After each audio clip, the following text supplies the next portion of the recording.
Okay, just imagine this. You wake up tomorrow, and it's happened. You've actually done it. You've won. I mean, you haven't just won, you've completely broken the game of capitalism. The rules, yeah, they don't apply to you anymore. You are, without a doubt, the richest person ever. You're the world's very first trillionaire. And that number, it's so big it stops being money. It's more like a new law of physics, something that operates on a completely different plane of existence. But here's the twist. What happens when that prize you've been chasing your whole life turns out to be a prison? Because what you're about to find out is that winning the game doesn't mean you're free. Oh no, it just means the game now takes place inside a cage you built yourself. So let's get into it.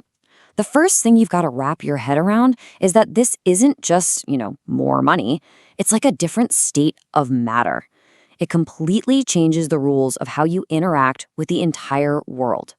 I mean, look at these numbers. We're trying to make something that's totally incomprehensible make sense. $1 million every single day for almost 3,000 years. At that point, your wealth isn't a resource you use. It's a force of nature. And boom, just like that, the first thing you lose isn't your money. It's your anonymity. You are now the most famous person on the planet. Your face is on every screen everywhere. And when you dare to look out your own window, there are just people staring. And they're not seeing a person. They're seeing a symbol, an opportunity, a target. So what does that mean? It means you now need 12 elite armed security operators around the clock just to feel, kind of safe. We're talking head of state level protection 24/7. And believe me, this is just the start. Okay, so you've got a security problem, you've got an anonymity problem. The trillionaire's solution is simple, right? Just throw a basically infinite amount of money at it. The catch? Every single wall you build to keep the world out is also a wall that traps you inside. Let me give you an example. You don't just go out and buy a Bugatti. No. You buy the entire Bugatti company. That's a $2 billion purchase. And to your accountant, it's basically the same as you or me buying a new jacket. It's a rounding error. Your old place is completely swarmed with paparazzi. So what do? You buy a fortress. We're talking a 14-acre compound, iron gates, a manned guardhouse, its own private road. It's so locked down, you can't even see the house from the street. Right, and a place like that doesn't exactly run itself. Pretty soon, like within a month, you've got 63 people working at your house.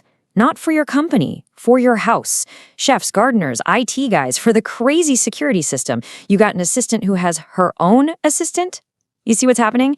You haven't built a home, you've built a machine, just to live. And this is where things start to get really weird. The money, it almost takes on a life of its own. It starts growing faster than you could ever hope to spend it. And it just poisons every single attempt you make to get back to the normal world. So you try to do some good, right? You write a check for $500 million for disaster relief. I mean, that's a huge life-saving amount of money. But for you, that's what your investments make in a slow week. The world says thanks for about a day, and then they just want more. They will always want more. You start craving something simple, something normal, like just grabbing a coffee from your old favorite spot. But look what that actually involves now. It's a full-on security operation.